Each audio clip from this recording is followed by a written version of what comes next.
Fala aí galera, beleza? Aqui é o professor Thomas Lins com mais uma aula aí de cuidador de idosos. Já peço para você curtir e compartilhar esse vídeo, que é de extrema importância.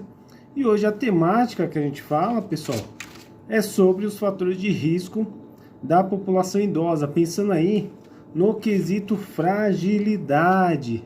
É isso mesmo, a fragilidade do idoso. Por quê?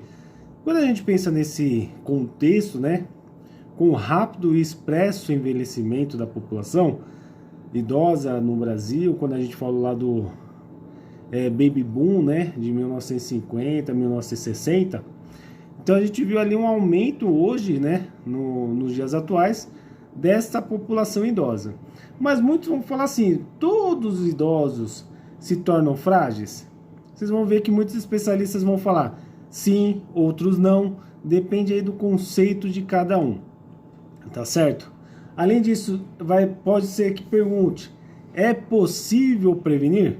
Mesma coisa, tem colegas que vão falar assim, dá para prevenir, tem outros colegas que falam assim, é um fator fisiológico, então a gente não consegue interromper esse processo do envelhecimento, né? E essa fragilidade do idoso.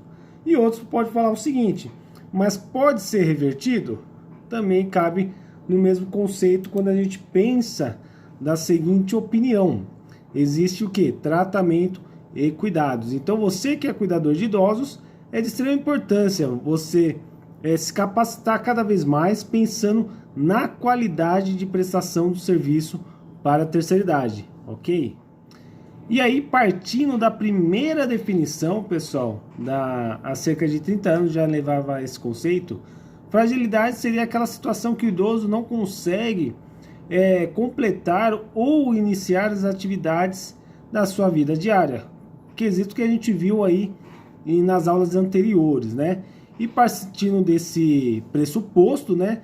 A gente também fala que constitui uma relação multidimensional, que acaba aí envolvendo uma interação, né, complexa de quê? De fatores biológicos, psicológicos e sociais que estão envolvidos dentro desse processo.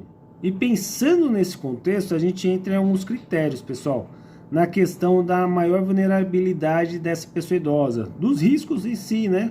Um risco aí maior de incapacidade, um risco de vulnerabilidade, o risco de queda, o risco de doenças agudas, o risco dessas doenças serem lentas para a recuperação, vamos dizer assim, o risco de incapacidade das atividades diárias, né, e até mesmo o risco de morte. Exatamente isso. Por isso que a gente começa a pensar no conceito geral de uma linha de cuidados para a pessoa idosa. Então, o seu plano de cuidados é de extrema importância. Você saber elaborar, planejar os cuidados para o seu idoso é muito importante, pessoal. Por isso que o professor Thomas Lins está aqui. Por isso que eu já peço, se inscreva no canal e ative os sininhos para as próximas notificações e vem comigo. Mas também a gente não pode deixar de lado as questões patológicas e de doença de base, né? E também a questão hereditária. Existem fatores que acabam ali predisponentes, né, para a pessoa idosa, né? Como assim? Doenças de base, que a gente sempre fala sobre hipertensão e diabetes. Não perca a aula sobre hipertensão e diabetes, que é de extrema importância. E também alguns fatores que já está correlacionado àquela pessoa, estilo de vida, exatamente isso. O hábitos também, como o consumo excessivo de álcool e de tabaco, isso também interfere no processo de envelhecimento e também nas questões de doenças relacionada à terceira idade. Um exemplo bem básico aí que vocês já ouviram falar, que é uma doença relacionada ao tabaco, que é o famoso DPOC. E pensando no DPOC, a gente começa a falar aí do quadro clínico desse idoso. Pensando nas anormalidades de marcha e equilíbrio, né? A gente tem aí a queda frequente desse idoso, sintomas de depressão, redução da massa óssea, a gente tem alterações cognitivas e sensoriais. Então esse idoso ele tem uma série de fatores que está correlacionado à sua fragilidade, porém não é relacionado diretamente à sua incapacidade, nesse momento, né? Porque quando a gente fala de fragilidade, a gente pensa obrigatoriamente no processo lento e multissistêmico. Já a questão de capacidade, a gente pode falar que, no resumão, né, pode ser instalado agudamente e afetar apenas um sistema. Então ele é frágil em um sistema. Então quer dizer o quê? Que esse idoso, se a gente estimula ele, né, se a gente trabalha com ele diariamente no nosso processo do cuidar, esse idoso ele vai ter uma vida aí mais longa, vamos dizer assim, e trazer uma qualidade de vida para ele. Ok, pessoal? Tá gostando dessa aula? Então não esqueça de ativar os sininhos para as próximas notificações, compartilhar esse vídeo e se inscrever no canal, que é de extrema importância, tá? E acompanhe esse slide aí, essa aula que tá bem bacana, que é show de bola, pessoal. E vem comigo na tática de enfermagem. Conto com vocês para a próxima aula. Valeu! E aí, galera, quando a gente fala de fragilidade do idoso, a gente tem que lembrar dos fatores de risco dessa população idosa. Lembrando que constitui-se em uma síndrome multidimensional envolvendo uma interação aí complexa dos fatores biológicos, psicológicos e sociais. Porém, também no curso, né, de vida do indivíduo, que culmina, né, com um estado de maior vulnerabilidade associado aos maiores riscos de ocorrência, né, de desfechos clínicos adversos. O que seria isso, professor? Vou te explicar agora. Nesse desfecho clínico adverso, a gente pode falar de um declínio funcional, a questão da queda, da hospitalização, da questão de institucionalização e também da morte desse paciente. Mas, professor, acabou por aí? Não, pessoal. Para vocês observarem aí que esses fatores de risco da população idosa, elas vão muito mais além, porque a partir da década de 90, a associação entre incapacidade e fragilidade passou a ser um questionamento, com base em 3 grandes premissas, né? Como eu falei para vocês lá atrás, nem todas as pessoas com declínio funcional são frágeis, e também nem todas as pessoas frágeis apresentam declínio funcional. Isso a gente tem que deixar bem explícito, né? E pensando nisso, a gente tem as medidas preventivas, parecem, né, interferir nas instalações dessa síndrome. Então, quando você trabalha com prevenção, melhora a qualidade de vida do seu idoso. E dessa forma, pessoal, a gente começa a ter o seguinte aspecto, né? Torna-se necessário o estabelecimento de critérios que identifiquem as pessoas idosas que se encontram em condições subclínicas da síndrome, né? Dessa síndrome de fragilidade.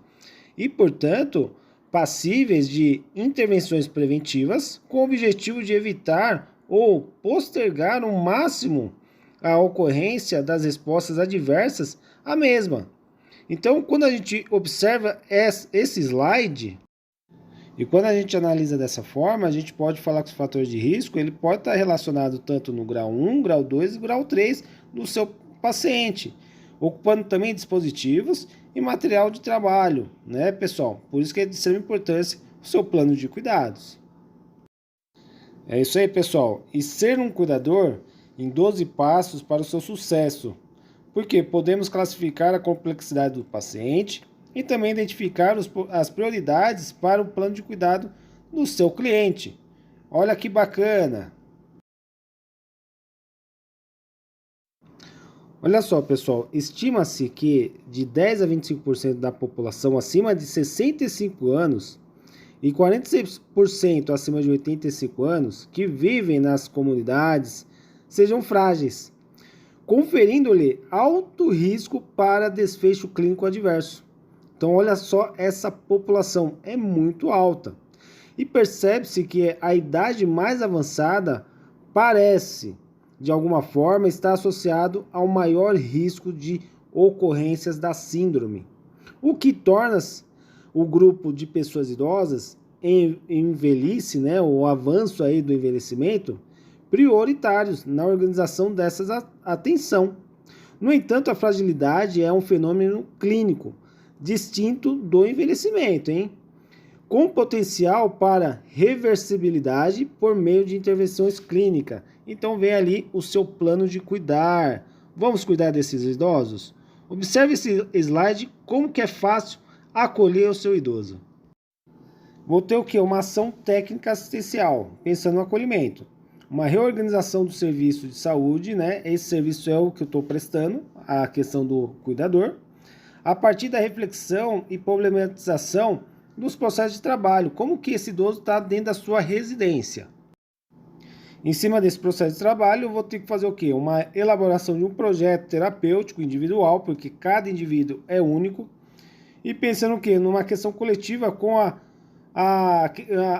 horizontalização de um processo de cuidar. Por quê? Você tem que entender que esse idoso é ente querido de alguém. Então, esse processo do cuidar também parte dos familiares. E partindo desse princípio, a primeira postura sua como cuidador é de escutar e ter o compromisso de dar resposta às necessidades de saúde trazida do cliente, né, para você. E temos um grande objetivo aí, pessoal. Após isso, você vai ter a sua consulta, né, do cuidador. Qual o objetivo? Identificar os problemas, né, de saúde do indivíduo, junto com a família, ou até mesmo a comunidade que ele vive. Acompanhamento da evolução das condições de saúde desse indivíduo. E aí vem uma grande recompensa, porque a valorização com meio de prestação de serviço frente ao programa de atenção à saúde que você irá prestar para esse indivíduo. Com isso daí, pessoal, você tem uma grande promoção na qualidade prestada à vida desse paciente. Pessoal, gostou dessa videoaula? Então não perca a continuação dessa aula e vem comigo.